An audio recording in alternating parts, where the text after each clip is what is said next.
From the Mount Washington Radio Group online newsroom, I'm Gare McKenzie.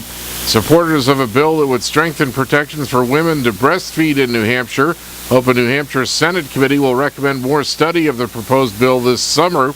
The Senate's Health, Education, and Human Services Committee heard about an hour of testimony Tuesday on House Bill 1571, also referred to as Devin's Bill, Live Free and Breastfeed.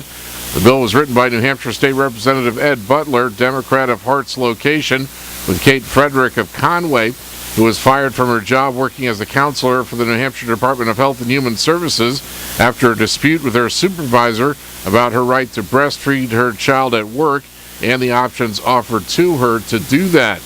Frederick was one of several women who testified before the committee in Concord Tuesday, arguing women deserve greater protection under New Hampshire law to privately, safely, and conveniently breastfeed their children while at work. One testifier, who identified herself as a retired U.S. Marine Corps Chief Warrant Officer, said she'd not been provided appropriate accommodations while serving on active duty to breastfeed her children.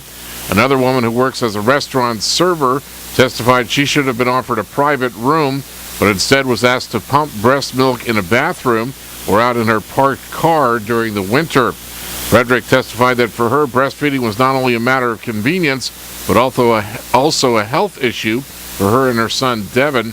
She says what happened to her was outrageous, as she was not offered a safe option to breastfeed. The way that impacted me and my family is I was carrying the health insurance for my entire family. I lost my income of approximately $40,000 a year. And this is the agency that was promoting breastfeeding and returning to work on their website.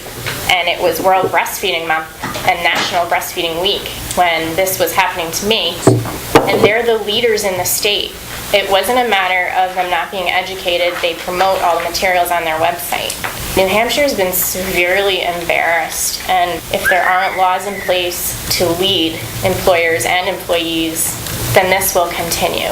The bill was stripped of language in the New Hampshire House that called for workplace protections for women who breastfeed, and amended to essentially read now, quote, breastfeeding a child does not constitute an act of indecent exposure, and to restrict or limit the right of a mother to breastfeed her child is discriminatory.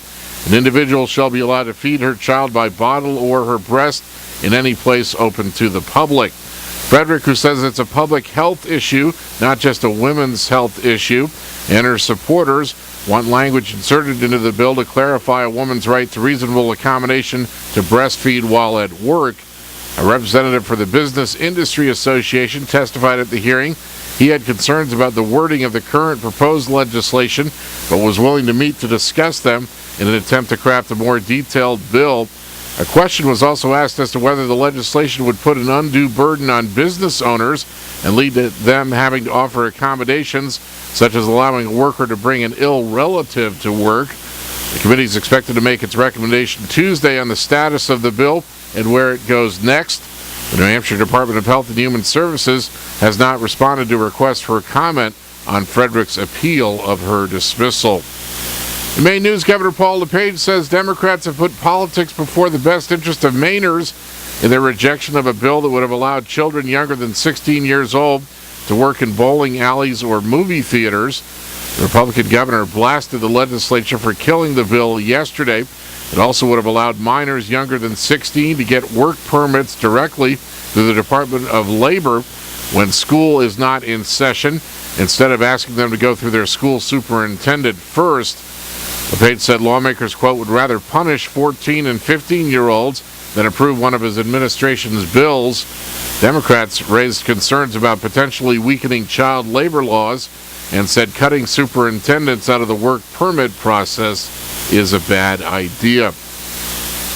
In sports, the Detroit Red Wings beat the Boston Bruins 3-2 last night. The Washington Wizards beat the slumping Celtics 118-92. And the Boston Red Sox beat the Baltimore Orioles 6-2 last night in Baltimore.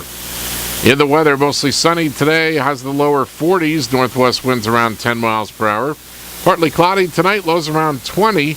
Northwest winds around 10 miles per hour in the evening, becoming light. And partly sunny on Friday, a chance of rain or sleet in the afternoon. Highs in the upper 30s. From the Mount Washington Radio Group online newsroom, I'm Gare McKenzie.